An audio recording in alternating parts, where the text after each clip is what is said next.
morning everyone. Today I will walk you through building material Java class. I will explain about the code. This class acts as the main container or the backbone of our application. It manages the application windows and control navigation between different screens like login, dashboard, and cashier using card layout. First, we start by importing card layout in JPanel, and then card layout is the mechanism we use for navigate. It's like a deck of card where only one card screen is visible at a time. And then JPanel, this is the container that will hold all our different screen. And then the class extend JFrame, meaning this file represents the main application window that users see on their desktop. Next is a static variable or global state. Here we declare our static variable. The use of static is crucial here. Card layout and main panel. This control the view by making them static. We allow other classes like login screen to trigger the page change without needing to create a new instance of the main windows. And then trans panel, that's employee, and that's deliver. We create static reference to our key panels. This is ensure that we can access the same instance of the dashboard or transaction screen from anywhere. For example, when a user logs in, we can update the dash employee panel immediately. And then this is the constructor initializing the UI percentage. First is init component. This is a setup basic Windows properties. This is generated by NetBeans, and we initialize a card layout and apply it to our main panel. This prepare the panel to stack our screen on top of each other. And then there is initialization. We create the object for our major screen like dash employee, trans panel. Adding to layout we use like main panel, add panel, string key. The panel is the visual screen, and the string key like login, dashboard. This is the unique ID we will use to call the screen later. And then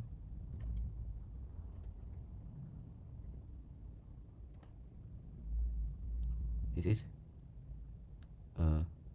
set content pane main panel. Tell the JFrame to use this dynamic panel as its main display area.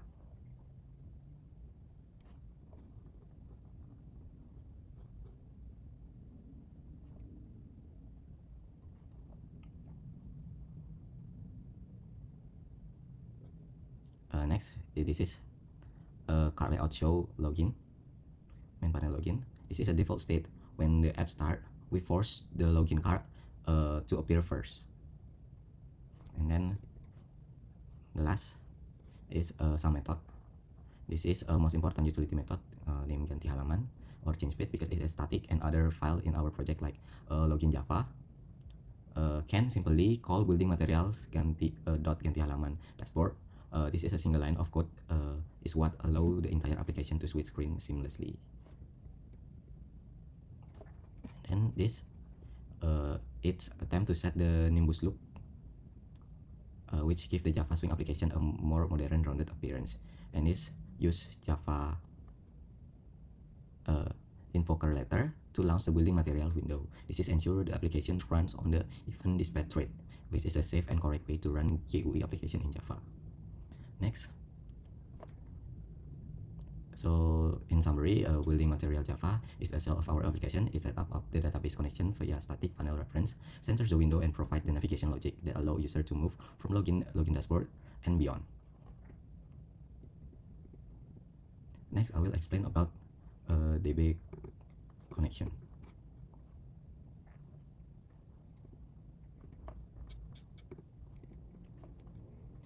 First, we start importing the necessary tools from the Java SQL library. There is a connection. This is interface represent the active session or pipeline to our database drive manager. This is a server that manages the database driver and actually attempt to log into the database. And then SQL exception. This allows to handle specific error related to the database failure, such as a wrong password or missing server. So this is we define public class named DB connection. Inside we have one primary method. There is a connect. We define this method as a static. This is a design choice that allow us to call DB connection .connect from anywhere in the app without needing to create an instance of this class every time. Inside the method, we initialize a connection object named con and set it to the null. This is act as our placeholder.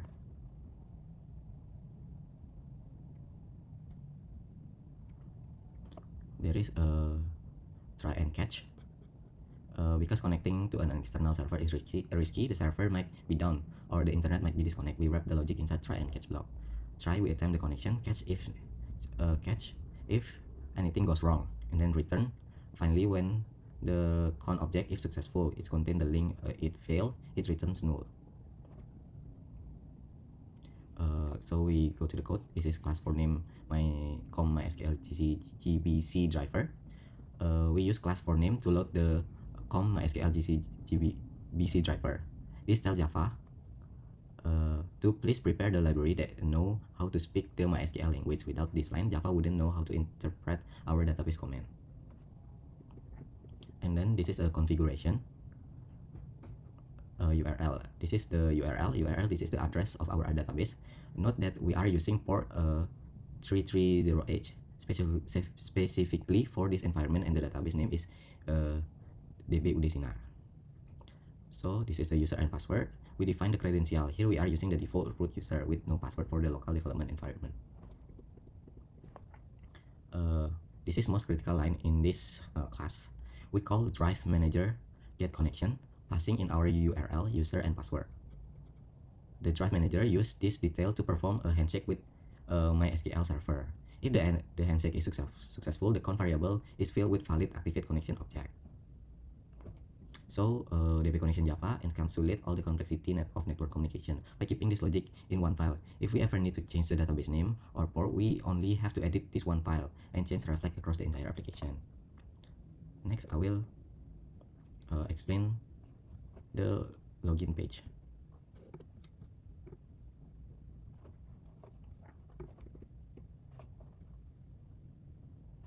Okay, this class acts like the gatekeeper of our application. Unlike the main window, this class extends JPanel, which means it's designed to be displayed inside the main container. First, we begin with the class definition. There is an the class extends Java Swing JPanel that confirms that the login screen is a modular component that fits into the card layout of our main window. There is a constructor. There is a simple constructor it called init component, which trigger the creation of all visual elements like text, field, and button. And then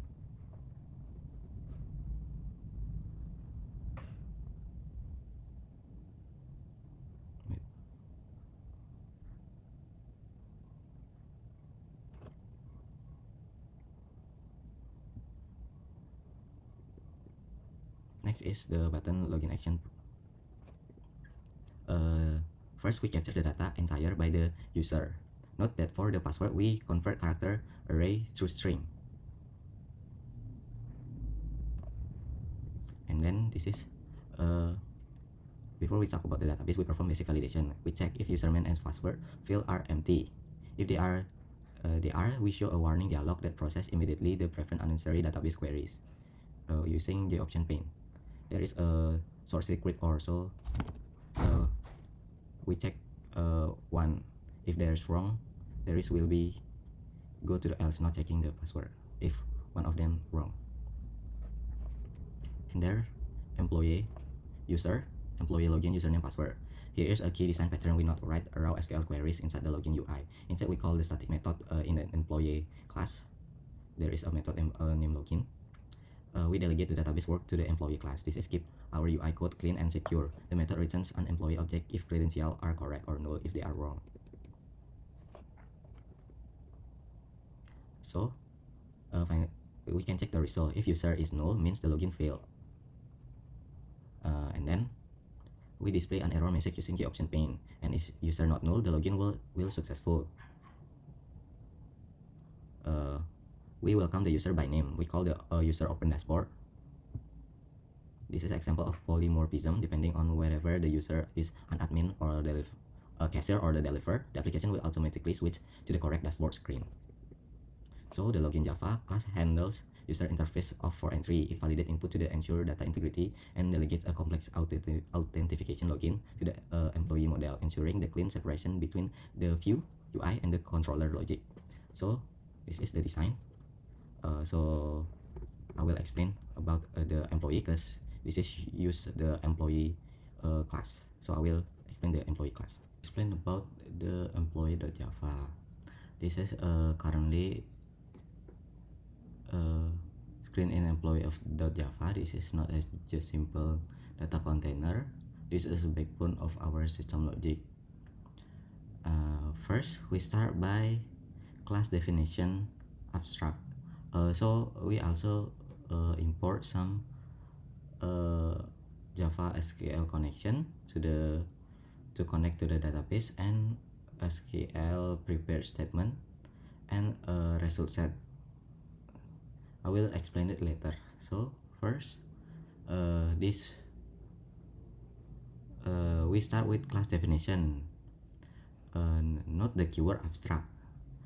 This means employee is a concept, not a concrete object. You cannot just hire an employee.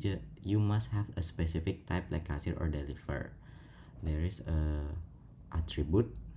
We declare username, full name, and then role as a protected. This is a specific design choice involving encapsulation. It keeps the data safe from the outside world, but allow the child class, the subclass, like deliver Java and cashier Java. This is the child class of the employee. And then constructor. There is a constructor. This is a standard method to initialize the object and allow other part of the app to read the data securely. There is a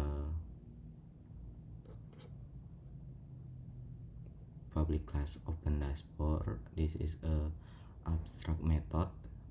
This is a single line to most powerful part of navigating system. The construct by declaring public abstract void dashboard, we creating a strict rule. So this is a polymorphism. Any class that extend employee must provide code with this method. The example is the cashier class will implement this to the open transaction screen, and the deliver class will implement this to the open shipping screen. The employee class doesn't know how to open the dashboard. It's just a guarantee that every user object can do it. And then we move to the logic. First, database connection. This is some variable that will be written later in here. So I will explain this first. This is create static factory. The goal is to method take username and password and manufacture the correct Java object. This is why using this tanda tanya. This is to secure. We connect the database and use prepare statement by using the question mark. This is name question mark as a placeholder. We prevent SQL injection attack. This is ensure hacker cannot bypass our login injecting malicious code.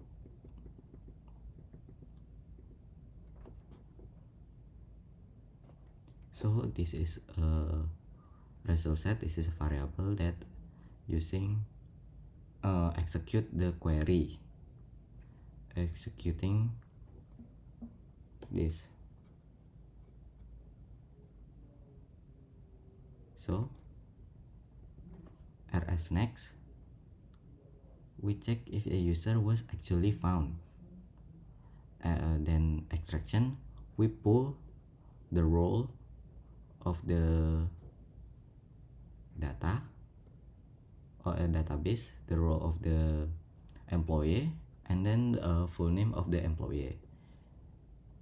to establish identity that will I explain it later too. Then if else logic, if the database say role cashier, we instance the cashier class. And then if else, if the database says it deliver, so we instance the deliver class. We get the class from the role.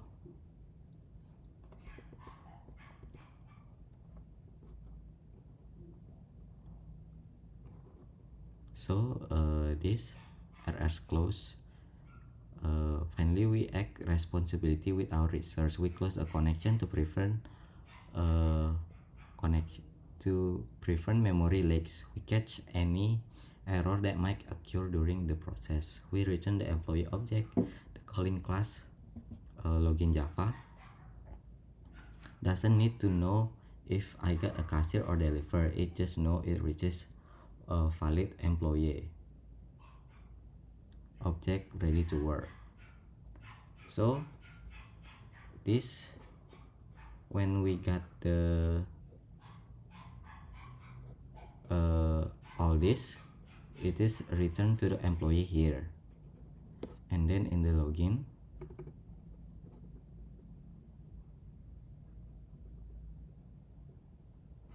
we call the method, and the result will be checked in here.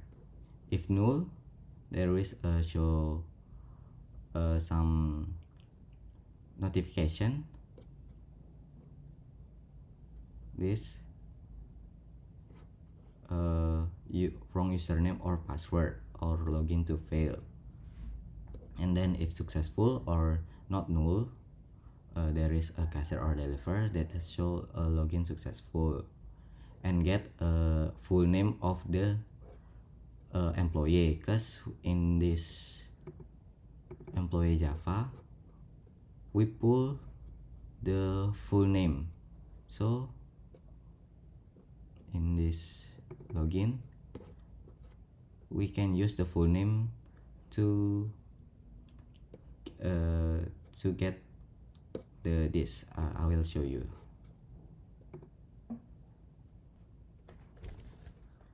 The full name is, the username is and password. When we click the login button, so the full name is used to welcome the employee. So this is a dashboard employee of the cashier, because Wahyu is a cashier in the database. So this is all my explanation. The next explanation will be explained by my friend. Thank you. Okay, thank you for the time. I will explain about part 2. It's about data management and OOP concept. That's the file and the structure. And it will be the main point that we explained, focusing on management master data. So the object-oriented programming, or OOP, or class structure with inheritance and demonstrating key concept like create operation, employee management, and polymorphism. Okay, so for the data management OOP concept, in this part of the system, we are dealing the master data management and demonstrating core principle object-oriented programming OOP, which is basically inheritance and polymorphism. I will explain how the system is organized and then the key of OOP concept used. The first is of master data management. In this context of this application, master data refers to central information about the entities we were managing in this case. So the master data is consists of two main entities. First is items, products like paint, pipe, electricity, construction material, and construction tool. And for employees, roles like cashier and deliverer is the main of this project. So the system allows managing data in the way that user can perform operation like adding new items, updating stock, and creating employee account.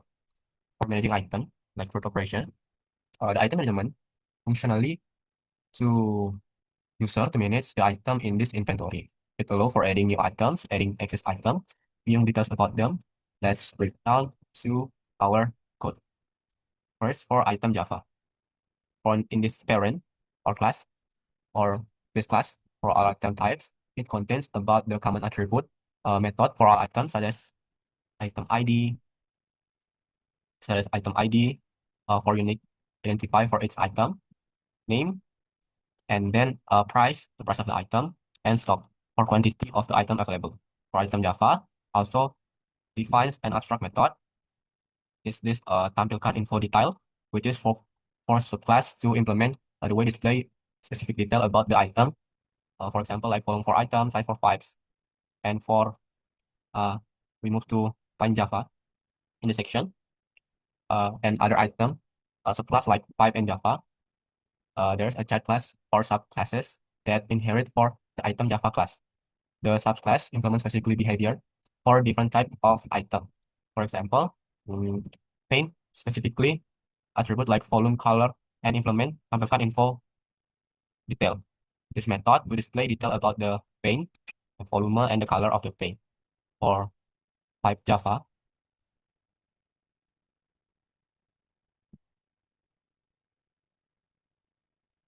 now for this section, I could edit attribute like size and implement the tampilkan info detail to display pipe specific information.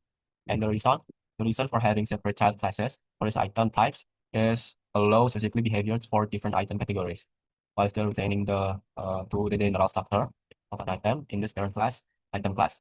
So the structure is an example inheritance, where child classes inherit common functionally from the parent class, but can extend or modify it for their own needs. Example of item management in action for operation in the item management. This is our design. So in this section, we can create operation like create, update, and delete for item. First is adding a new item. You can create a new instance of item, like new paint item, and add it to the system. And then for the method item class has to load the display of item in the table, allowing user to see updated list of item after adding or modify stock. For updating item stock, the system allow updating the stock of item, which is part of the inventory management functionally. And there are just some button like here, for example, like button add action perform is this to adding name, ID, and category of the item. Okay, so we are moved to managing employees or employee management in this abstract class in Java. The second part of the system deals with managing employees as cashier and developer. So the system allow for the creation and management of employees account. For employee Java, this is a parent class for all the type employees like cashier and developer. It contains common attribute like username, full name, and role. Username for the username for logging into the system, full name to full name of the employee, and role for the cashier or developer. In this employee class, there is abstract method open dashboard. In this open dashboard, which is a for subclass to implement how to specifically type of employee access their dashboard. This is an example of polymorphism. As its employee, we have a different implementation for this method. For cashier Java and developer Java,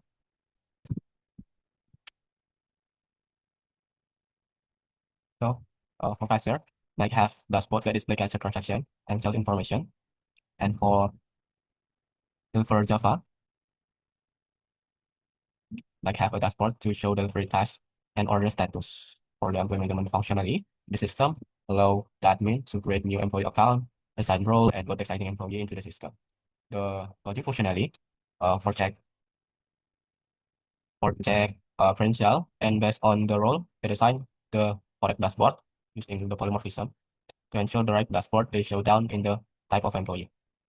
So the key concept demonstrated first is inheritance, or inheritance is all in this OOP is principle where a child subclass inherited the property and the behavior method of the parent class. In the system, the item and the employee class are parent classes, and the class like paint, pipe, cashier, and cooler are the child class. So the parent class is provide common functionality for handling item detail, employee, and roles. and the child classes extend or modify this function value to suit their specific needs. For example, like displaying detail of paint item, and then can handling a deliver dashboard. For the polymorphism, allows method to be implemented different way. Is the object calendar in the system. Polymorphism demonstrate like open dashboard for the employee or the method employee. It is a class that has an order deliverer and is provide its own implementation. Is how the employee dashboard operate, allowing for different behavior depending on the employee type. The method tampilkan info detail in the item class. Info detail in the item class is the another example of polymorphism. While the parent class item define this method is a class like paint or pipe, etc. Implement in the different to show detail specifically to type of item. And for CRUD operation, the create, read, and update and delete operation for managing item in the system allow to comprehensive inventory management. For example, when admin add a new item, they use the management item management, this class. So for item management, to insert the system, the way that the item data packed from the database and display using load item. Load table data for this for encapsulation, for item and employee, classes demonstrate encapsulation by hiding the internal detail and object in the only exposing the necessary method such as getter and scatter. For example, the user full name and role attribute in this employee class are protect main the access to class, the parent class, it is providing a level data of protection. So we are gonna explain about the parent class. First, we are moved to item Java. In the item Java, is this public abstract class item. This contain the process string item ID, string name, and double price and integer. So the public item can input the variable item ID, name, price, and stock, which is the item ID is a unique identifier for each item, name for the name of the item, price for the price of the item, and stock the available data quantity of them. And then the attribute are common to all items and marked as protect, which is mean they can be accessed by subclasses, but not outside the class directly. For the constructor initialize an item with value item ID, the name, price, and stock. And this constructor is used by child classes to uh, initialize the inheritance attribute. We are moved to abstract method. Then this method is tampilkan info detail. It's an abstract method. The meaning is the implementation must be provided by subclasses, and this method will be displayed specifically details about item like color, volume, for example, for print. And then by declaring item as an abstract class, we ensure that if cannot be initiated on this own, and it means that we can extend by other classes. And this demonstrated inheritance, first class is an inheritance about the properties and the method from the item, but also define their own specific behavior. The first class is paint class. So for the paint class, in this paint class is the child classes of inheritance from item, it adding specifically attribute to implement the abstract method, tampilkan info detail, to display a detail unique to item paint. And the attribute, the first is volume, the volume of the paint in liters, and color, the color of the paint. For the constructor paint can be called super in this method. So the method is invoke the constructor of the parent class item, and then to initialize the specifically attribute like volume and color for the paint class. So for tampilkan info detail method is an overhidden in paint to display the color and volume of the paint. And this example of polymorphism, where the method define the parent class is item has different implementation for its subclasses like paint, pipe electricity, etc. And by inheritance for item, the paint, the the class can use the common functionality of item, but also provide its own specific detail for display, color, and volume. For the item management, in this section, for item management, the feature the application allows user to manage inventory through the CRUD operation. Create the first to adding new item, create to view the list of item, update for changing the item attribute, and delete for removing item into the inventory.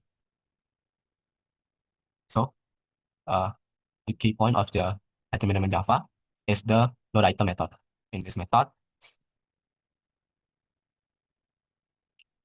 the load item of list item from the database and display them into the table.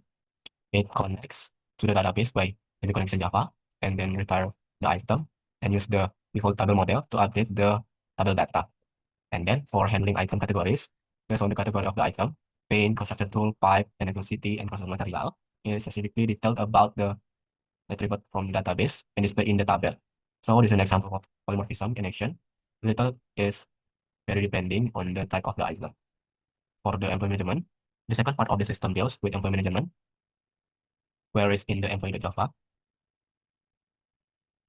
uh, the parent classes of the employee type define common attribute like behavior for our employees. So the attribute is the username, full name, and role in the basic attribute of every employee. And then the contractor to initialize the employee with a username, full name, and role. For the abstract method is this open dashboard. And this abstract method is implement differently for each employee type, cashier or delivery, and detect how employee access their dashboard. So for the cashier Java and then for Java, there are the child of the employee. So they can implementing the open dashboard method uh, differently based on the employee type. Okay, for the method open dashboard,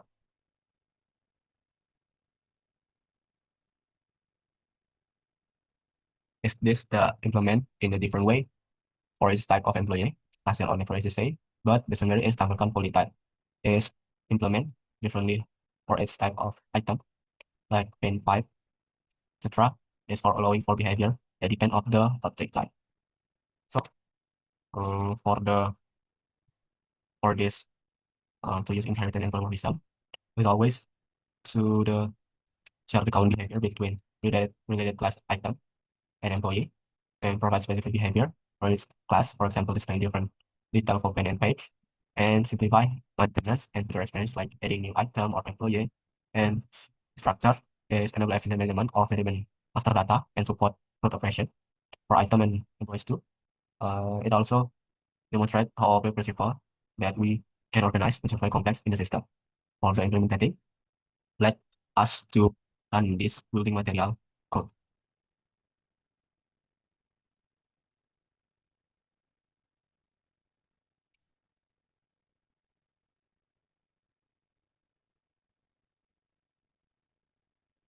Okay, this is the login.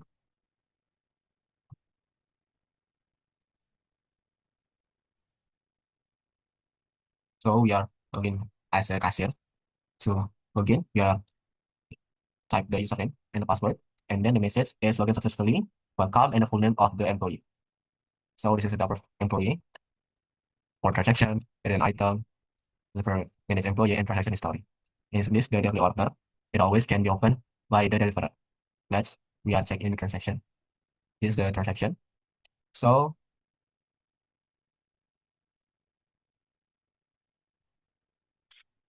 wait, okay, I will.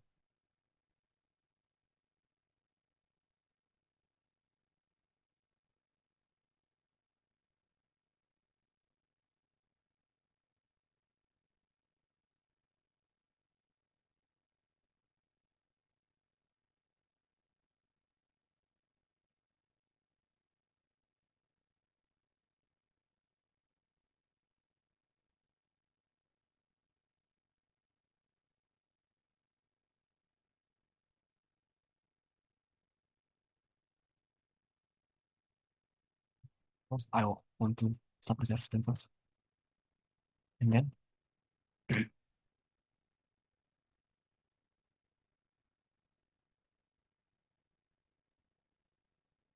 we're gonna add again is code.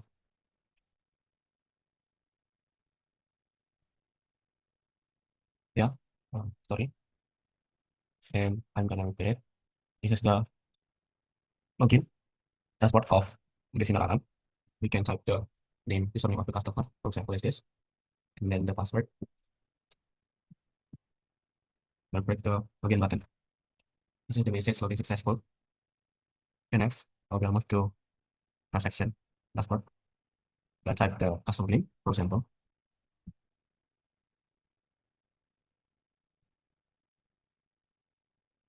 We'll click search and use the contact is one, and add the chart.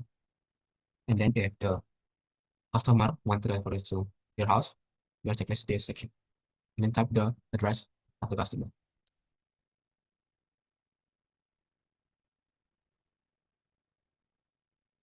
Then, on the delivery date, we'll click this button.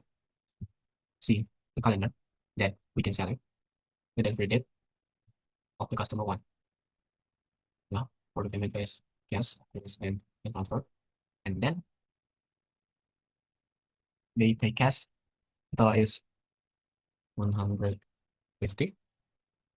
Yes, for example, it's 200. And then we'll click checkout. This is the slope of the citizenship. It shows the transaction ID, date, customer, and etc. that we input before. Okay, we're back and then for management item, you can see we can add tool, update and edit, reset form, or and delete the inventory. For example, let we make a new inventory that the employee can input. Kematian ya. Hah?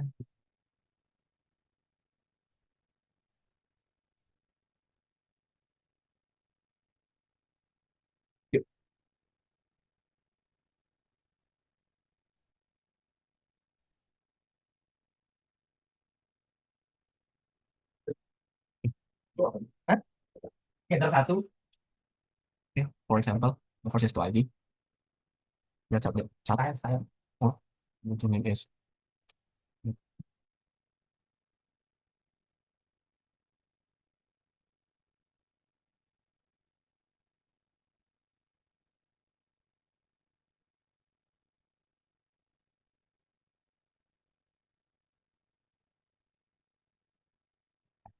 And the message show item is successful. And then the table can show the chat form is already added to the chat. And then if we are going to delete, we just click this button. The confirmation message is delete chat number 4. We'll click yes. And this message deleted. And the chat form is gone from this table. Okay. For anything employee, we can input ID user is automatically. So we are type the full name first. And surname, password,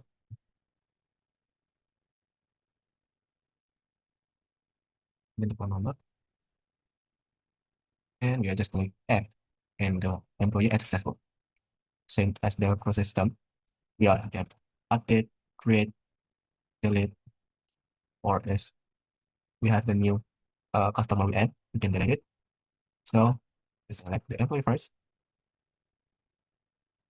select this to and the message show warning. I resort to delete this user, you click yes, and the employee is successful to delete it. And refresh, yeah, this employee is gone. Okay, for the transaction story, we click refresh, and then the last transaction that we have made it already successful in this transaction story. Okay, we're gonna log out and log in as a cashier, as the deliverer. Okay, it is login successful, and say same message is welcome and the full name. So click the order, can refresh, and then the new task is already added in the section. We'll see the transaction in the Jalan Jepun that we can add before, and then the delivery it can be done by click this button, task complete, and then the delivery task is already gone in the delivery task list. So that's all about our OOP, and this presentation is already moves to Wi-Fi.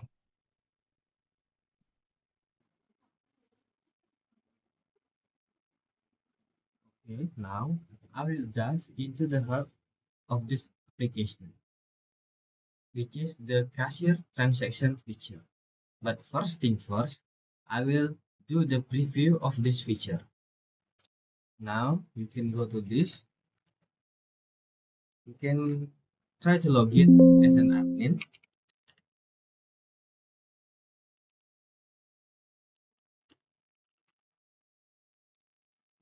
Yes, right. And now we move to the transaction.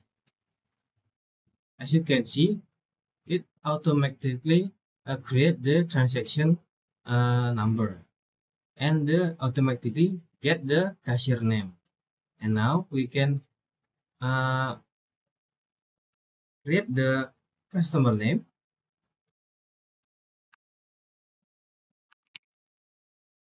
The date is also automatically get from this date, which is the new date. And we can see how we search the item. Then we click search and it will get the material name and price. And we can go to the quantity that the customer want. We use 2 and then we can add to cart. It will be appear in here. If you want to the delivery, we can choose this square and then we can input the addresses of the customer.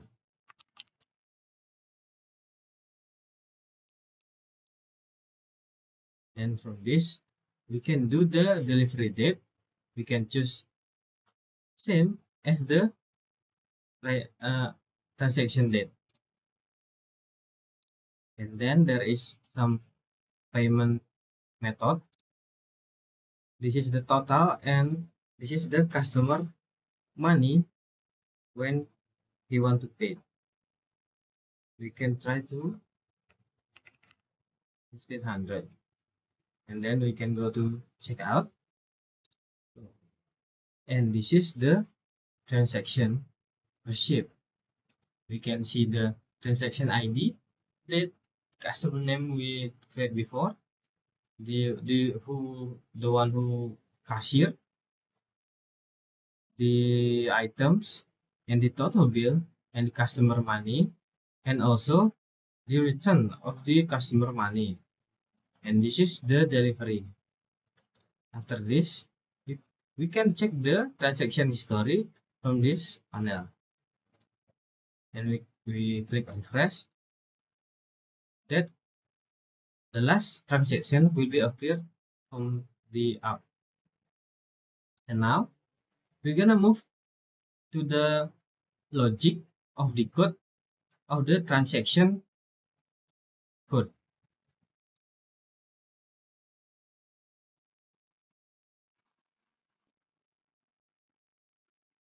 Now we go to the transaction class we have here.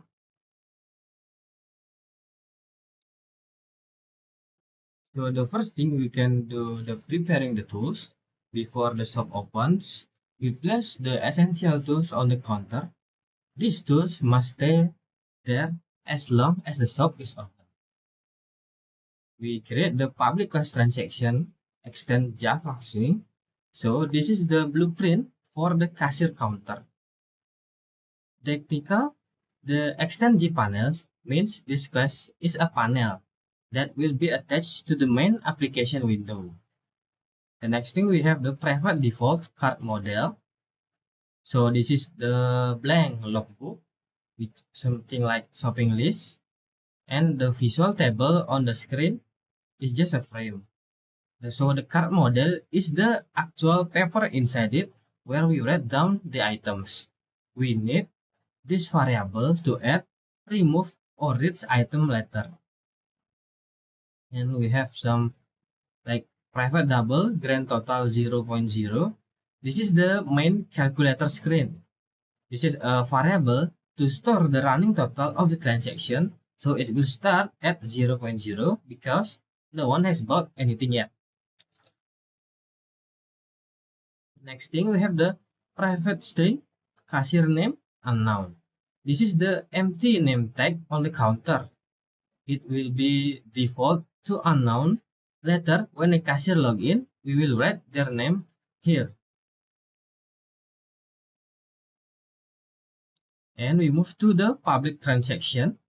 So this code runs immediately when the cashier feature is open.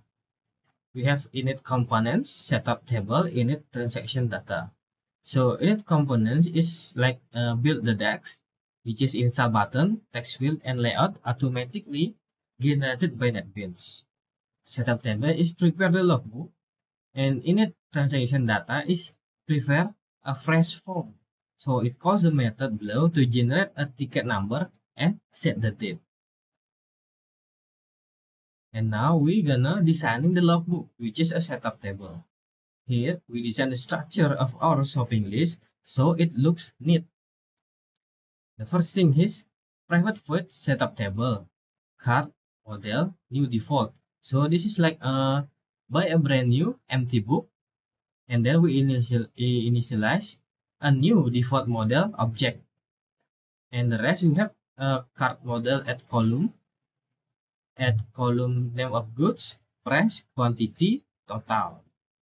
So take a ruler and draw 5 columns of the paper. And in this, we define the headers. This ensures that when we add data later, the ID goes to the ID column, price to the price column, and etc. And the last thing in here, we have a table cart set model, cart model. So this is the like place this notebook on the glass so everyone can see it. So this connects the data, the cart model, to the visual cart table. Without this line, the table on the screen would look empty and broken. And now we go to the resetting the form, which is the private void init transaction data. And we have this string timestamp equals new simple data format. We're using this data format for the date. So it gets the current system time in a raw format, which is the years, months, day, hour, minute, second. And this is how the transaction ID. So it is a print a unique queue ticket. It combines TerX with the timestamp. So the result will be like TerX 2025 and etc. with years, months, and date. This guarantees that no two transactions ever met with the same ID. And then we go to string date now equals new simple date format with years, month, day, format with new date. So this is what the story is like. Tear off the old calendar page and stick to the date on the wall. So it will format the date to right now and display it on the EBL date label so the user knows the today's date. And this what is this? The txt address set enable false. So this is the locking the delivery address book.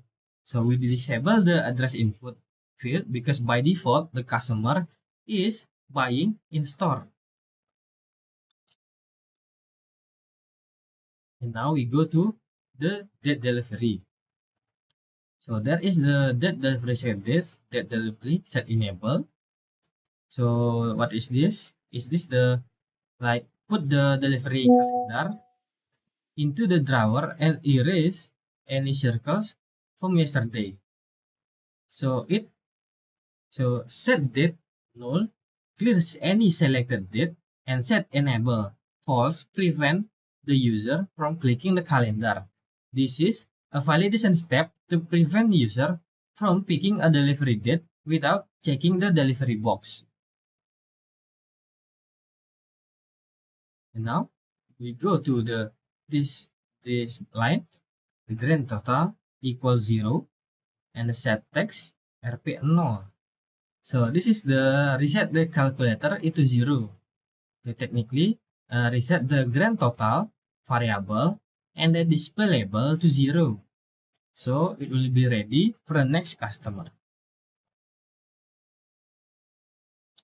And then we go to the next method, which is public void set cashier name. So this cashier name equals name, DBL cashier name set text name. So it will like the manager walks in and hands you a name tag. How it is work? So the public set cashier name string name. So this is an open door, which is a public. It allows the login system, some another class, to pass the piece of information into the transaction room, which is the name. And this cashier name equals name. This is internal memory. The system secretly writes down the name into its private diary. So this is crucial because data is saved to the database later. It needs to know who did the transaction. And what the last line is, this is the visual display. So the system writes the name on the digital board at the top of the screen, which is a G label. This purely for the human user to see. So he can see that he is currently logged in. Now we move to the next method, which is the reset transaction method. So what is this do is, so as you can see there is a cart model. This cart model is the data behind the table.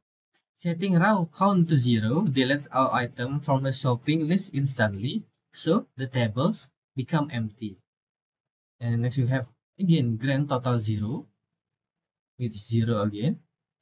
This is like before. It reset the calculator, so reset mathematical variable to 0 and reset the visual display to 0, RP 0. So the next customer doesn't see the previous price. And the next thing we have here is the wipe the whiteboard. So this is a mass cleaning operation. Every text field where the cashier or system type information like item ID, name, price, quantity, customer name, address is set to an empty string. So it makes the forms blank again.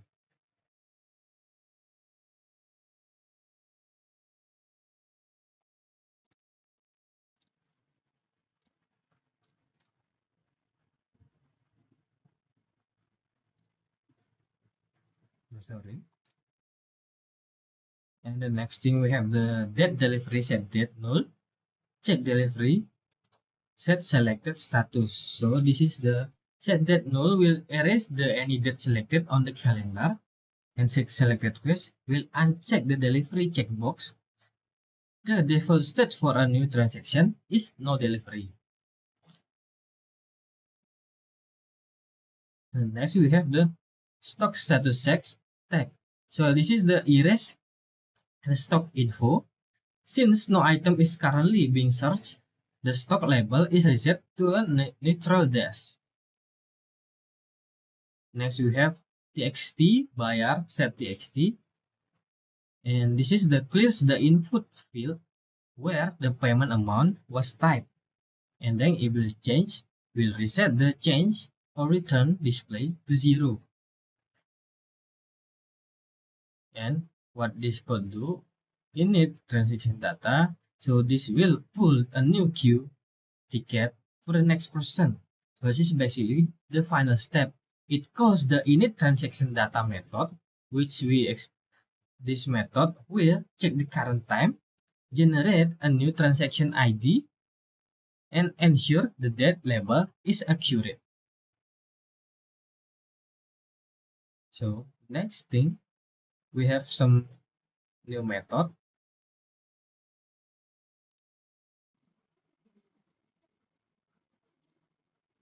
Now we move the next method, which is the private void txt transaction ID.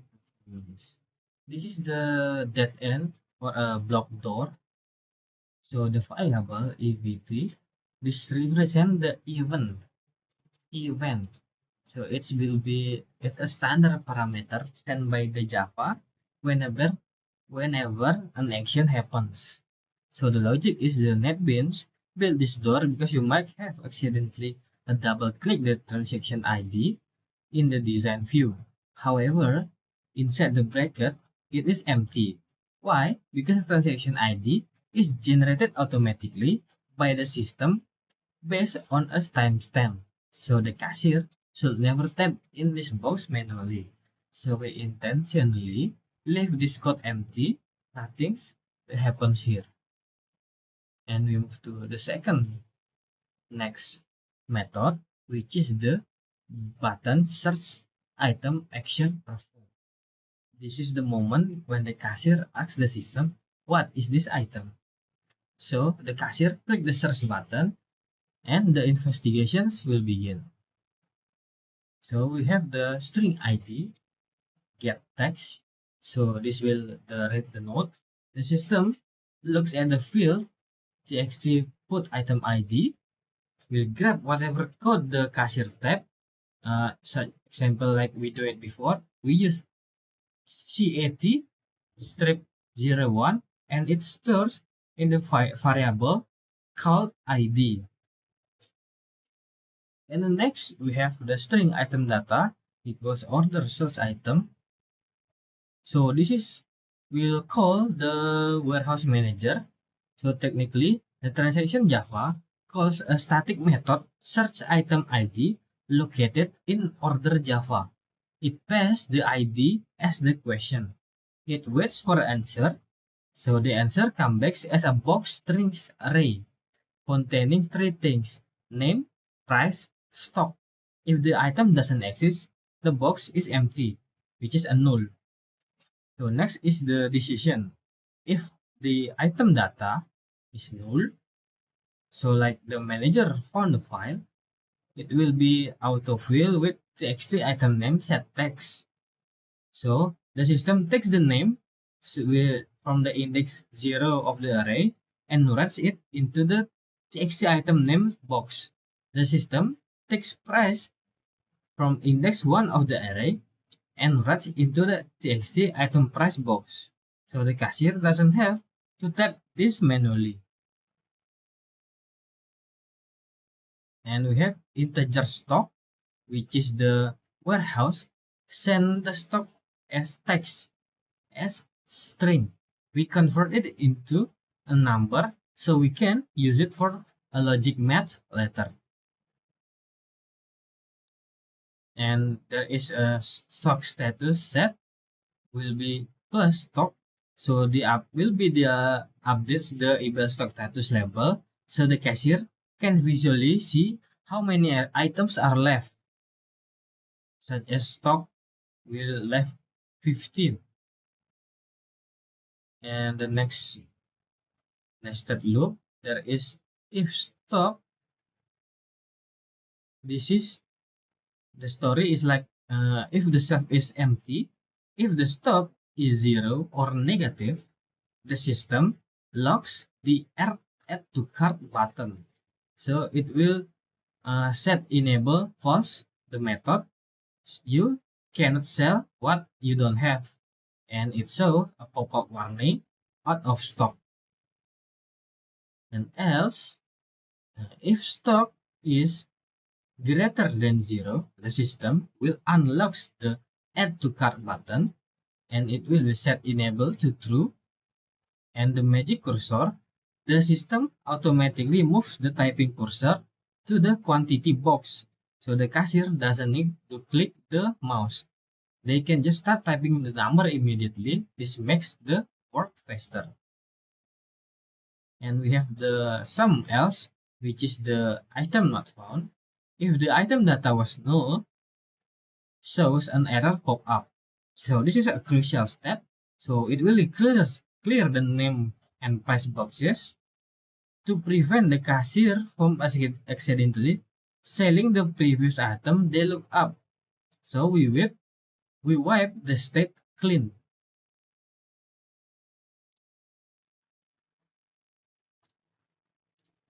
Okay, now we move to the another method, which is a button add cart action perform. So this is a method we use to try catch because we are dealing with numbers. If the user types ABC into the quantity box, the system might crash without this safety net. So we have a string ID, string name, and if logic. So the system will check such as, wait, did you even search some item? If the name is empty, it means the cashier is trying to add a ghost item. The system shouts and look for things and stop everything. And the next code will be double price integer quantity input. So this will read the price tag and the quantity requested. It will convert the text from boxes into numbers, double for money, and integer for unit. So we can do the math later. And next we have integer can stop with try and catch. So this try and catch will, if the label stay stop is 18, the calculator doesn't understand the word of stop. So technically we use regex trick to use a method called replace all to strip away letters, leaving only the number 18. So we store this as a current stop. And next we have if statement. This is guard one. You can buy a 0 or a negative item. And the 2, you can buy 20 if we only have 18 in the warehouse. We have some boolean in here also. Boolean with is found and has a value false. And have some looping in here. So this will, a loop will start from 0 to the last row. It grabs the ID written in the first column of each row.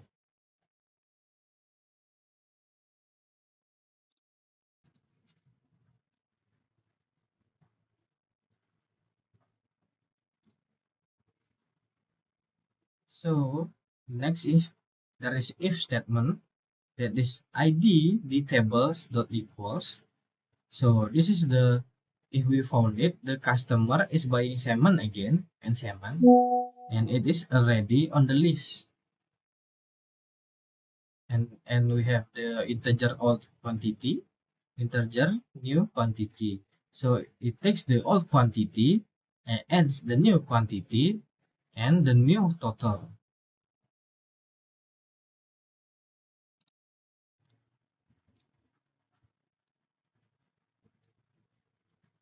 And then this is the logic of if the new quantity greater than current stock. So it's like 2 plus 5 equals 7. Like, do we have 0 in the warehouse? If not, the code will stop. And the next line will be double new subtotal. So it technically updates the quantity column and the total price column, which is the index 3 and index 4. And we have this grand total will update the main calculator and only the price of the new items to the grand total. So mark is found as true because we found a duplicate. We'll stop checking. Will be break the code. So the next you have if statement again. So if is found, double subtotal equals price with quantity input. This is like if the cashier checked the whole list and didn't find the item, which is found, they write a brand new line at the bottom of the notebook. And we go to this line of code. This is the, we'll wipe the whiteboard clean. and ready to the next item scan.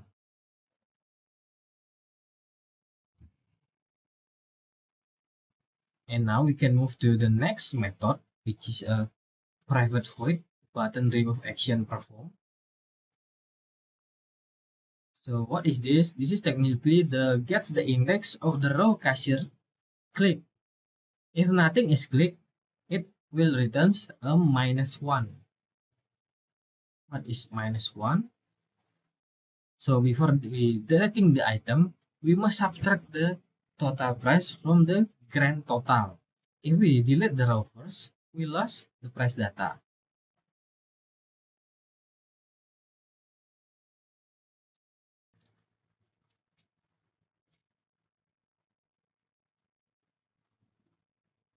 And on this card model remove row, it will remove the row from the model. The table on the screen will be updated instantly.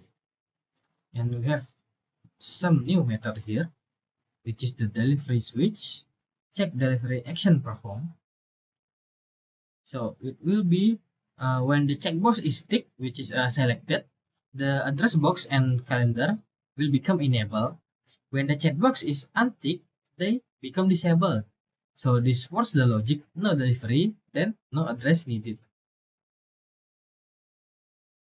And then we move to the next method, which is the safety net try and catch.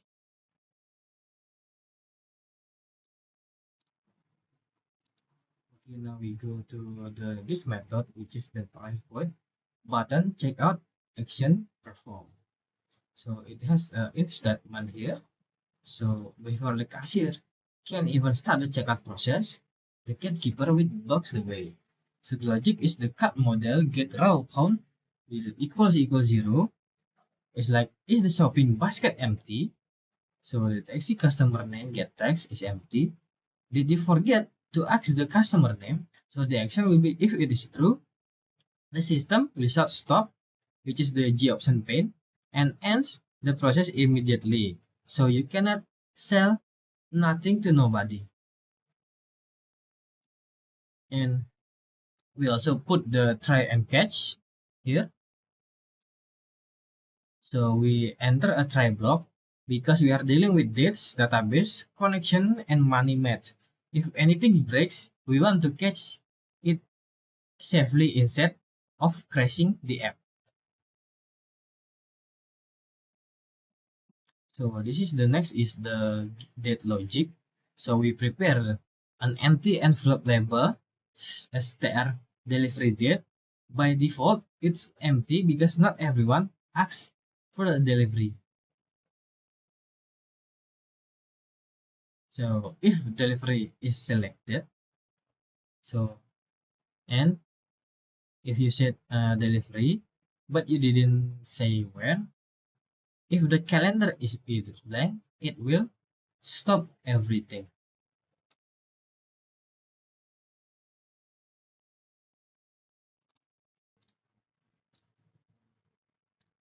Okay, the next line will be Java text simple date format SDF. So the calendar widget speak a complex language. So the database only speak year, month, day. So the simple date format takes the calendar dates and write it onto the string delivery date. Note in a format that database can read. And next we have the money counter. We have a double buyer equals double plus double. So the user might type 15,000.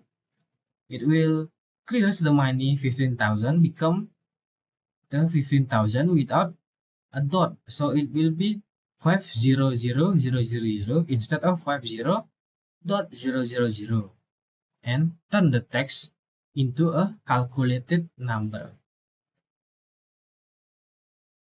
And we have some if statement here. It will be count it again. If the customer gave less money, then the price will reject the sale. And we have here double kembalian.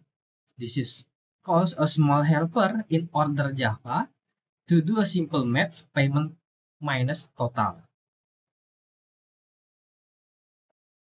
And then we have the grand dispatch, the boolean. This is the front desk hands tick a folder of document to the back office manager. So the pilot look at what inside the folder. So taxi turns ID, the ticket number, taxi customer name, who bought it, cashier name, who sold it, grand total, how much money involved, set STR delivery date, when to send it, or empty if not, and card model, the entire shopping list. So the result will be the manager, which is the order process checkout method, goes to the database, save the data, update the stock, and comes back saying either true or false, which is either success or failure. And the next thing is the printer. So if success, it will be a print something like this. So the transaction is saved. Now is write the receipt. We call all order generate receipt text. This method acts like a typewriter. It takes all the same data and arrange it beautifully into a string with lines and spacing. And we have this line. It displays a pop-up window showing the generated receipt text. And reset the transaction. So we call the reset transaction method. And to wipe the screen, clear the table, and generate the new ID for the next customer. And next you have the emergency alarm, the catch. So if something explodes, if the database connection failed, or the math was wrong, or the date was weird, the code jumps here. It shows an error message telling the cashier exactly what went wrong. And now we can move to the next method. This method is triggered when the cashier presses back button. Perhaps they open the cashier menu by mistake, or they are done with the receipt and want to return the main menu. So the cashier says, I'm done here, take me back to the headquarters.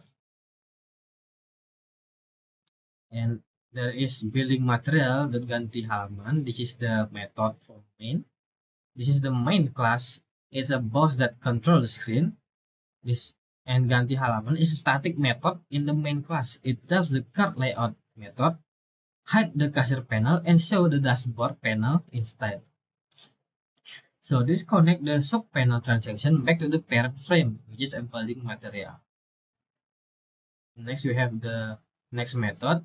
This method runs when the cashier types the payment and process enter on their keyboard. It calculates the change immediately, so the cashier knows how much money to give back before clicking checkout.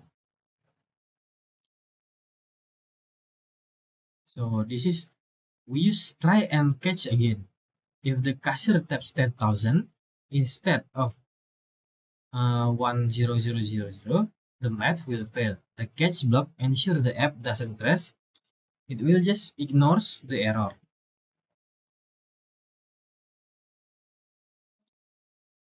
We have double buyer again. This txt get text will grab the text, and double pass double will convert the text into a number, double type data, so we can do a subtraction later. And double kembalian, this is the grand total, the global variable holding the total price of the shopping cart.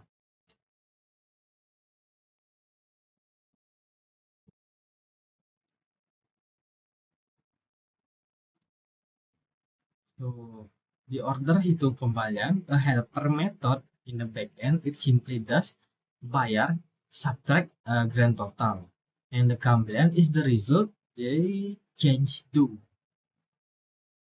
And this is the format, the email change set text.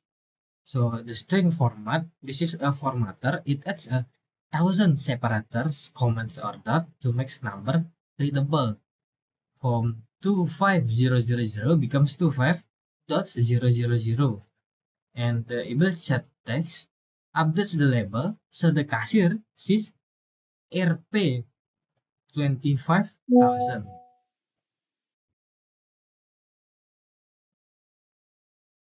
And the next we have a catch. This is technically if the user type letters, the code jump here. So this is empty, meaning do nothing. The app stays alive, waiting for a valid input. And next we have this method. This method exists because sometimes you double click the combo box, which is the payment method in the design view. However, it's empty. Why is it empty? We don't need to do anything immediately when the cashier change cash to Chris. We only care what is selected when we check out the button is pressed. If in the checkout logic, we use payment get selected item string. That is when this dropdown actually matters. For now, it just sits here looking pretty. We're done to the transaction class. We can now move to the order class.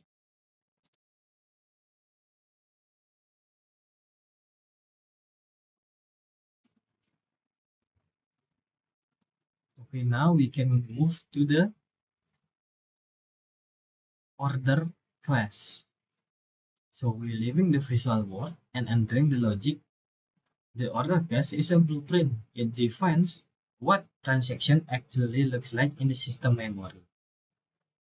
So the first we can see the blueprint definition, which is a public class order. This one is telco computer. I'm defining a new type of document called an order. So every time a customer buys something, we will photocopy this template to create a specific record for them. And there's a private field. These variables represent the data held inside one specific order. They are private, meaning they are like a sealed envelope. Outsiders can reach in and change them directly. They are protected. There is private string ID order. So it stores the unique ID such as TRX 2025. It identifies this specific favor so it doesn't get mixed up with others. The next is private string customer name. It stores who bought the item. Next, cashier name. It stores who was working the shift when this sale is happening. We have private double total price. It stores the grand total amount of money involved. It uses double because money needs a decimal precision. And private local date stores the exact date when this order was created. It uses Java special local date tool. The next is items detail string. So since we can store a whole table in a single text line easily, this string holds a summary like semen 2 pane 1. The next you have a constructor. This is some important method. It is the moment an order object is born. So we have public order with this parameter. So inside this parentheses are the raw material pass from the cashier. So ID order is generated in the front, customer name, the name typed in the next text field, cashier name, the name from the login session, total price, the number from the calculator. The next is item detail string, the list of items. And we have this ID order. This ID order, the data coming in, and this .id order, the left side, the permanent field in this class. This means it takes value given to me and save it into my internal memory. And we have this customer name, which is customer name. This cashier name equals cashier name, total price, item to string. It copying all the incoming temporary data into a permanent storage of the object. And we have this date. It noticed that date was not passed a parameter, so the system automatically checks the computer clock and stamps the current date instantly using the local date now method. And next we have the getter method, the get ID order. So disconnect the internal data to outside world, like a history report page that needs to read the ID. Next we have get customer name. They say who bought this will be returned the name. We have get total price. How much was it? Will be return the price. And we have get that string. Like when this is happen, this is slightly special. It takes the local date object, which is a complex calendar object, and convert it into a simple text string, so it can be easily printed on a screen or a receipt. And we go to archive department. We are no longer selling items, we are looking back at what has already happened. So the load history method is responsible for opening the heavily folded database, grabbing all the old receipts and displaying them neatly on the screen for the admin to see. Here is the breakdown using the storytelling method. So the first thing, the assignment method. We have the first method is load history. So this is method the boss called archivist order class, and hence a blank in a ledger book, which is a model. So the parameter model, this default table model comes from a different page like the history page. It represents the visual table where the data will be written. And the static, this means we don't need to create a specific order object to do this. We just yell order class, we'll load the history, and we'll does it. The next thing is model set row count. So technically, before we load the new data, we must clear any old data currently shown in the table. If we don't do this, every time we click refresh, the data will stack on top of itself. And next we have some gathering tools, connection con statement result set rs. So this is the con, the key to the folder, which is our database. Statement is the messenger who runs the errands, and rs, which is a result set, the box where the messenger put the result. And we entering the code, we try and catch again. So technically we call all helper class, which is the bConnection method or class, to establish a live link to the MySQL database. We use statement statement.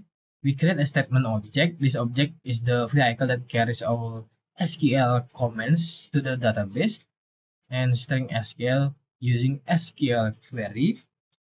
So this will select from transactions order by trans ID descending order. And the next is the rs statement execute query. So the execute command is fired. The database replied by sending back a huge box data records, and we can catch that box in this variable, in this rs variable, which is a result set. And that is while. So now we have a full box of receipts, which is a variable rs. We need to pick up them one by one and write them into the ledger. So the while loops run as long as rx next return true. It moves the cursor to the next row of data. And then we have double total, rs get double total price. We extract the price basically because we want to format it nicely later. So we add rp later. And we have some this rs get string, trans id, transaction time, customer name, cashier name, rp, and we will format item detail payment method. So the model at row adds a new horizontal line to the visual table. We pull data from the database column by column. So formatting, this turn the row number into like rupiah rp 15,000. And then we have the alarm system, the catch. So if the internet cuts out or the table name is wrong, the code jumps here. It prints an error message to the console so the programmers know what happened. And finally, this blocks runs no matter what, whether succeed or fail. We must clean up. Closing RS statement and con is critical. If you don't close them, the database will eventually run out of connection and crash, doing a memory leak. This code ensures the door is locked tight after we leave. This is the next is warehouse locator. So when the cashier types an ID and clicks search in the front room, this is the method that runs back to backroom, the database, to find the item. And we have the search item method. So this is the public hotline to the archive room. The cashier whisper a code such as like we do it before, CRT10 or PRT05, and the parameter item ID will do that, and the promise string ID. The method promise to return a small package, some array containing the details. It is static because we don't need a specific order object to look up a generic item. And then we preparing the toolkit such as before. We use same SQL query. So key to the con is key to the database door. The ST is to secure request form. The LS, the box is carry the result. So currently they are empty, which is status null. And we also using a try catch again. So we attempt to establish a live connection to the MySQL database. If the internet is down, this will crash to catch the block. And this is how we use the SQL query. So select from items, where's items ID. So we use a question mark as a placeholder. So this is a security measure to prevent people from writing malicious code or some SQL injection into the search box. And then we securing the reset, which is with PST con prepare statement SQL. So technically we create the prepare statement object. This prepare the database to receive the query. And PST set string 1 item ID. It will be fill the blank. So we take the item ID such as CAT10 that the cashier gave us and we plug into the question mark slot. Now the query is select from items where ID equals CAT strip 10. And we can execute the search with this variable. So the query is sent to the database. The database replies with the result, which is stored in the RS box. And next we use if statement to checking the result. So RX next move the cursor to the first row of result. If it returns true, we found the item. If it returns false, the box is empty. The item ID doesn't exist. And the packing the parcel, if the item was found, so we extract the data from database column. So the name get as string, such as white paint. So the price get as double, then convert it into a string, and stock get as integer, then convert it into a string. Why convert? Because our return type is string. So we wrap these 3 pieces into a new array and set it back to the cashier immediately. And then next we have the handling accidents again. So if the database connection failed to the SQL was wrong, we catch the error here and print the message to the console so the programmer know that happened. And then we have the clean up with finally. So this is a vital. So same as before, we must close the result set, prepare statement and connection to free up computer resource. If we don't, the database will eventually freeze. And the empty-handed return. If the code reaches this line, it means if RS next was false, with item not found, or an error occurred, we return null so the cashiers know to show the items not found pop up. And next we have the new method. This is the master gear. While the front end transaction Java is a phase that small as customer, this method is the muscle that does heavy lifting. What is the method? Which is the process checkout. It has the parameter trans ID, the ticket number, such as TRX 2025, the cash name, customer, cashier who is working, grand total how much money, payment method, cash or QRIS or etc. Is delivery yes or no in the database? Address, where is to send it? Delivery date, when to send it, with a format, year, month, date, card model, the shopping list. And it will return Boolean. The manager promised to reply the either yes is done, which is true, or something went wrong, which is false. And this, we also have gathering method, gathering tools. So the con, same as before, the key to the database room, the PSC, the pen formatting a sales logbook, the PSC stock, the pen updating the inventory tags. And we also use the try and catch.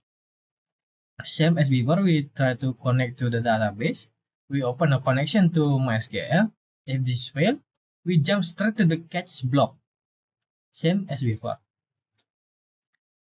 So the first we can string builder, SB new string builder. So this manager takes a blank piece of scrap paper. String builder is efficient for writing lots of text quickly. For in, look at the shopping list line by line. There has a string nama, string quantity, so it will read the name column 1 and quantity column 3.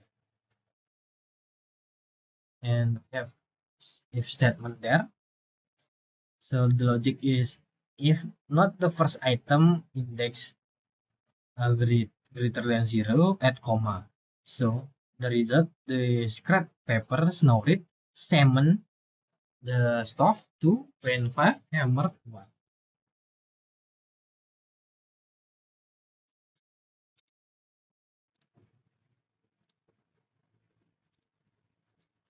Okay, now we can go next to the filling the transaction. And now we have saved the main record of the sale. We use string SQL header. This is same as before using a question mark. These are the placeholder. We don't write the data yet, so we mark where the data will go. This prevents hackers from writing malicious code. And next you have PST, on prepare statement, it will prepare the column, and we can 1 address ID, 2 cash name, 3 cashier, 4 grand total, 5 payment method, 6 is delivery, 7 is addresses. So fill the blanks, we map the data from the parameters to the questions. Mark 1 through 7. And then we have a if statement.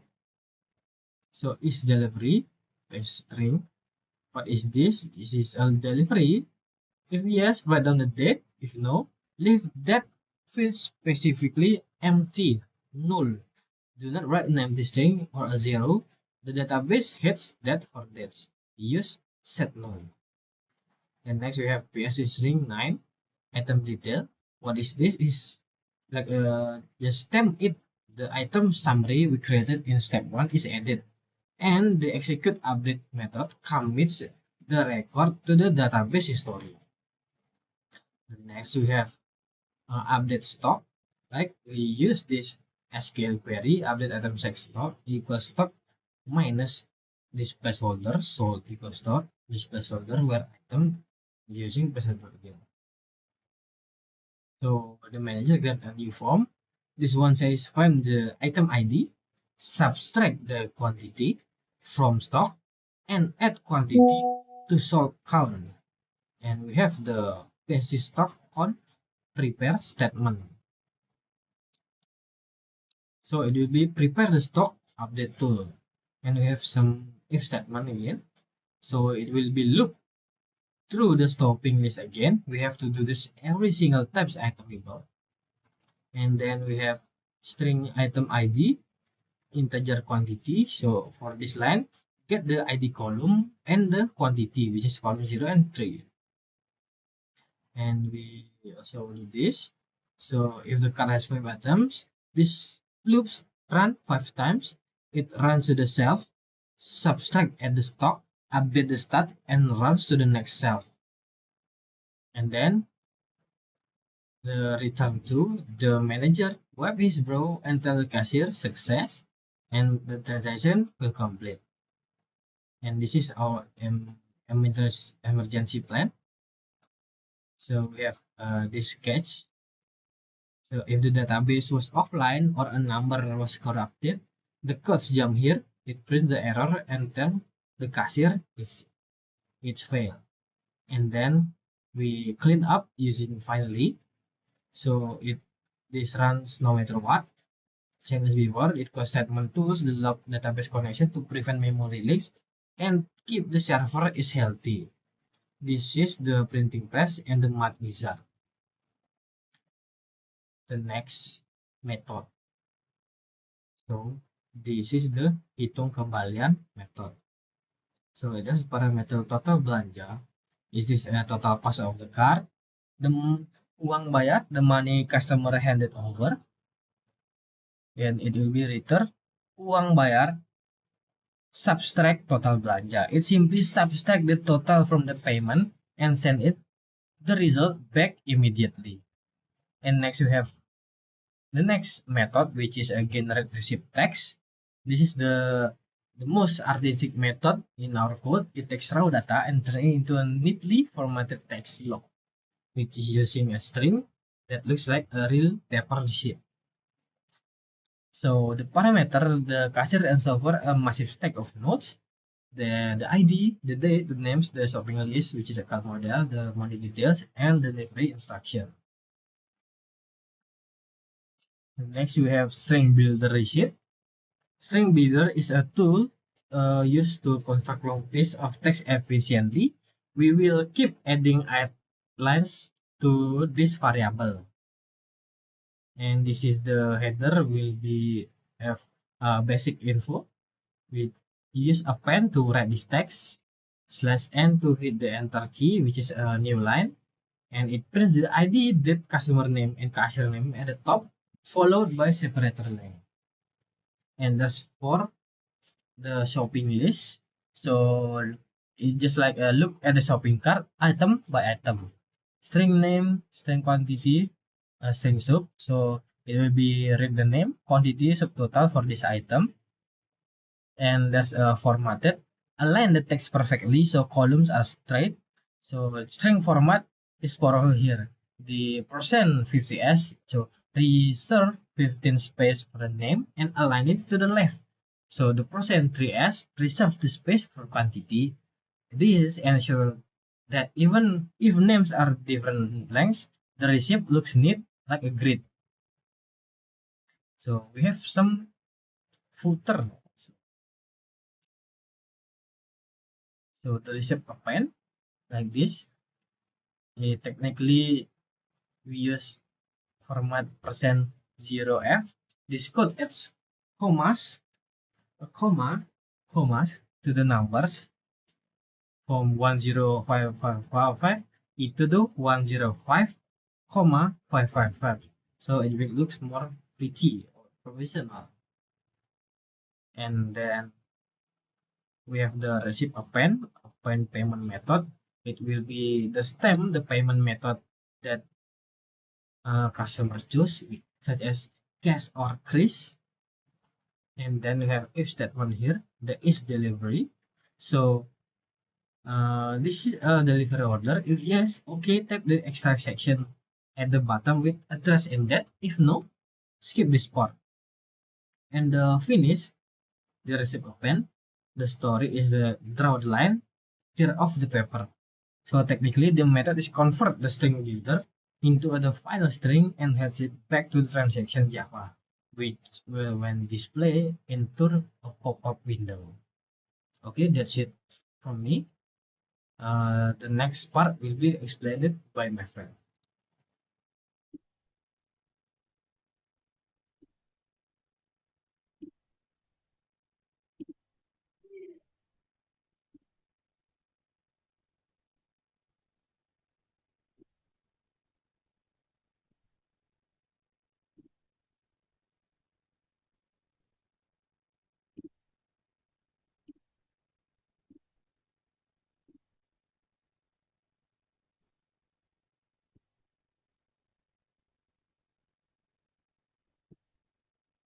Okay, now I'm gonna explain about the employee dashboard and the deliverer dashboard, also the transaction history.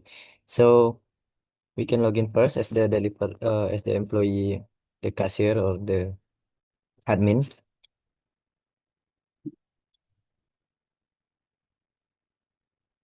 Then login successful. So as we can see, the cashier of the admin, there is 4 features. So this application, admin or cashier, and deliverer has the different access. So admin or cashier can access the transaction, the manage item, the manage employee, and the transaction history. And we can log out and we can log in as the courier. So Wahyu is the cashier or the admin, and we can log in as Agung. Agung is the deliverer.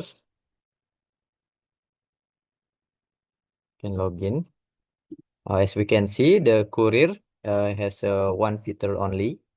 So the difference can be seen clearly from the dashboard interface. So this is the GUI from the deliverer.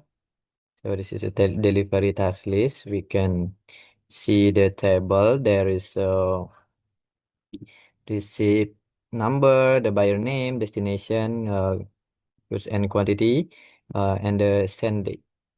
So if the delivery is done, we can click done. Okay, this is the delivery. So there is the GUI. Now I'm gonna explain about the code. So we can move to the NetBeans. As we can see, so the first one I'm gonna explain about the dashboard employee. So in this dashboard employee, uh, there is a class declaration. There is a public class dashboard employee extends Java Swing JPanel. So this panel is loaded inside the mainframe called building materials. So the application use one frame and multiple panels. So the variables, there is several variables in this class. Most of them are GUI components such as buttons, the labels, and the panels. So these variables are used to control menu access and navigation. And next is the public dashboard employee init components. So this is the constructor. The constructor is execute automatically when an object is created. So its function is to analyze the dashboard interface. So we can move to the public void author access. So in this class, there is 8 methods. One main method control access right, and the others is handle button action. So the main logic is the public void author access. So these methods control access based on the user role. So the role value is passed from the login process. This method is called by another class after login is successful. So we can see the author access. In the author access, there is a if condition. So if role equals ignore case cashier, when this condition is checks whether the role is cashier. So if the condition is true, the cashier can access more features. Okay, like there's a features in that. And next is the true and false meaning. So set enable true and false. So the true means the feature can be accessed, and the false it means can be accessed or disabled. So this how the system limits the user action at the interface level. And next is the else if role equals ignore case deliverer. So this condition handles the deliverer role. So deliverer only focuses on delivery tasks when other menus are disabled, like the transaksi, the barang, karyawan, and history. But we can, as the deliverer can access the pengiriman or the deliverer button. So next is the building material ganti halaman in this method. So there is a building material ganti halaman like this. So this line code is switch the active panel. So ganti halaman method is belongs to the building material class. So it use card layout to change the visible panel. Other buttons is use the same navigation concept, boolean material ganti halaman. So next one is the logout logic. This is the logout logic. The system asks for confirmation before logging out in this G option pane. So confirm dialog. So this line is as the confirmation, and then the building material ganti halaman login. So after logout, the user is redirected to the login page. Okay, and there is the dashboard employee class Java. Dashboard employee controls like menu access based on their roles. So it ensures that each role only access permitted features. So this improves security and keeps the system structured. And next one is the dashboard deliverer class. So in this class, after that, this dashboard is used only by user with the deliverer role. So as we can see in the line code, there is a public class dashboard deliverer extend Java Swing panel. So this panel is loaded inside the building material frame is the same like the dashboard employee. The variables, so the variables in the class is contain several variables. Most of them are related to table data and buttons. This variable is support delivery task management. And then there is a dashboard deliverer. There is init component setup table loaded from data. So this is the line of the constructor. So it runs automatically when the panel is created. The first is analyze init components or the initializes the components. Then it prepares the table structure, the setup table, and finally it loads the delivery data from the database. It's load data form from DB. So next is the private void setup table. So this class is this class has 7 methods like the setup table, load data from DB, and the method button, the other method button. So some method handles data loading, and the other handles use action button.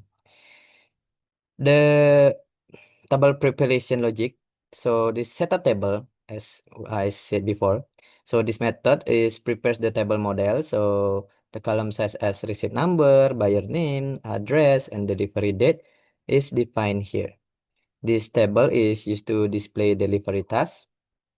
So we can move to the public void load data from. So this method loads delivery data into the table. It calls a method from another class called deliver. And next is the deliver load deliveries model. So this line means the database logic is separated from the GUI. Dashboard deliverer only handle display, and deliver class handles database queries. And next is the button logic. There is some button logic. We can see as the button selesai action. So this method is executed when the deliverer clicks the done button. And next is in the button selesai action performed. So there is a variable called row, and the data type is the integer. So in the row, because table tugas get selected rows. So this line checks which row is selected in the tables. If no row is selected, the system shows a warning. So next is the string trans ID. The trans ID is the variable and the string is the data type. So this line takes the transaction ID from the selected row. And this ID is needed to update the delivery status. And the Boolean success means the success is the variable and the Boolean is the data type. So this line calls a method from the deliver class. The deliver class updates the delivery status in the database. The result is returned as a Boolean value. And next is the if condition. So if success or if success, if the update is successful, the table is refreshed automatically. This ensures the data shown is always up to date. And then refresh button logic is for the refresh button. So this method reloads the delivery data from the database. It is useful when the new delivery tasks are added. And back action perform. So this method returns the user to the employee dashboard. So navigation is handled by the building material class. As you can see, building material class .java. So there is the class dashboard deliverer. So dashboard deliverer is focused only on delivery tasks. And the last one is the transaction history. So I'm going to explain this line of code. So the first one is the public class transaction history. Okay, so public class transaction history extend Java Swing JPanel. So it means the transaction history is a JPanel, not a JFrame or the others. And this panel is read only and used only for monitoring data. So the variables, the variables, um, the variable of this class is several variables. Most of them are related to the table and navigation buttons. So you can see again all the sorry, see again the design. So this is the transaction history. As we can see, we can refresh back and see the table, and we can see the GUI again. I change the screen. Okay, we can log in again. So we log in as the cashier or the admin. Two.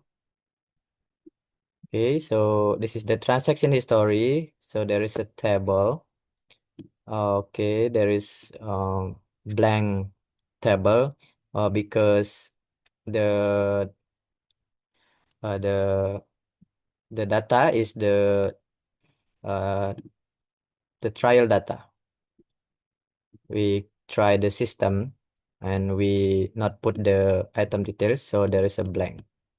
Okay, so basically this table is for the cashier or the admin can see the transaction history, or the employee can see the transaction history, like the transaction ID, the date, the customer name, and the cashier, total, item details, and the payment. There's a cash. So when there is an order or the transaction, we can refresh and